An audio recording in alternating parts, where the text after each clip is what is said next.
For those na hindi pa na-audit, paano ba nila malalaman na i-audit sila and ano ba yung start ng process? Start ng process talaga ng ng audit is yung tinatawag na letter of authority.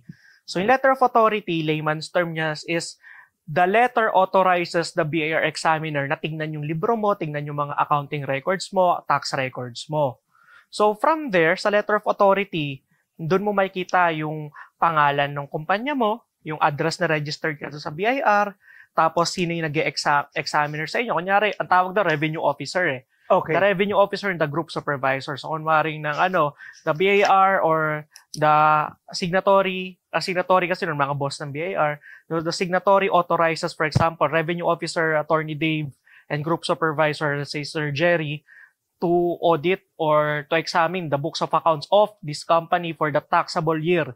Ganto. So, dapat define din yung taxable year eh. So, nakapangalan sa'yo, may pangalan yung examiner, yung pati group supervisor, tapos may identified na years, at identified ano yung taxes. Usually, all internal revenue taxes yan. Meaning, income tax, yung VAT, withholding taxes, yung mga ganyan. Doc stamp, kasama rin yan eh, kahit nakalimutan. Tapos, dated siya, may date siya, then signed siya ng authorized, like mostly regional director or sa national office pwede rin. So yun yung letter of authority. So pag na-receive mo yun, sabihin, the BIR has the authority na examine yung mga books nyo. Tapos hingin yun, as in, hihingin yun. So hihingin yun ng hihingin, may mga first notice yan, second notice, pag di kayo nag-comply, may legal summon na, which is the subpoena. So yung subpoena, legal demand na yun, na kapag hindi mo sinunod, pwede kang kasuhan ng kriminal. Okay. Tama, hindi ka lang nag-submit ng ng dokumento na kulungan. Mga kasama mo, mga drug lord, kasi ba't ka nandyan, pre? Hindi ako nag-submit ng ITR ko. Grabe. General tip, kung makareceive sila someday ng LOA, siguro unang-unang tingnan nila yung sino nagbibigay ng LOA. So, kasi sobrang halaga sa amin na kung sino yung nakapangalan sa letter of authority or LOA, siya rin yung mag-serve na tinatawag, which means magpapareceive. So, kunwari, i-audit ko kayo, wag naman. Anyway, wala na pala ako sa biyaya. Dapat ako rin yung magbibigay.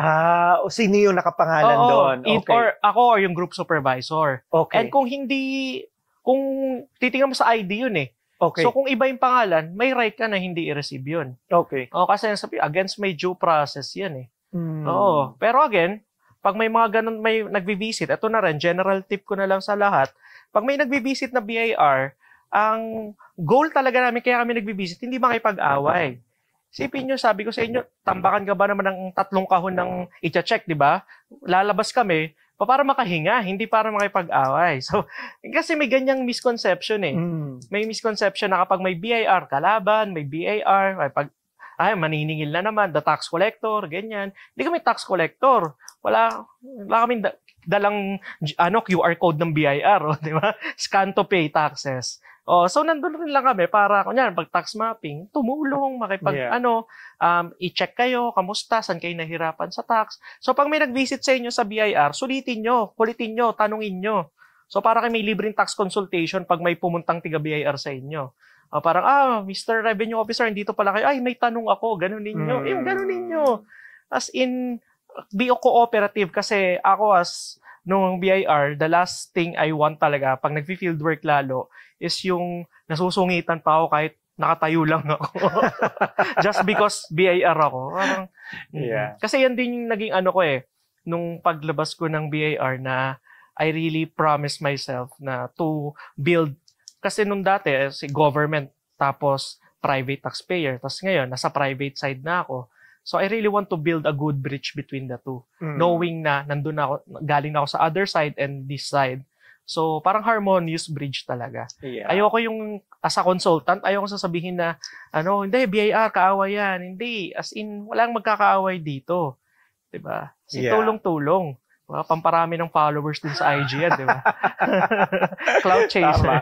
So, dapat hindi katakutan. Oo, hindi katakutan. As in, kaibiganin nyo. Kunyari, may nagbibisit sa inyong beer, kaibiganin nyo, chikahin nyo. Eventually, makuha yung number, may matatanungan kayo. Tama.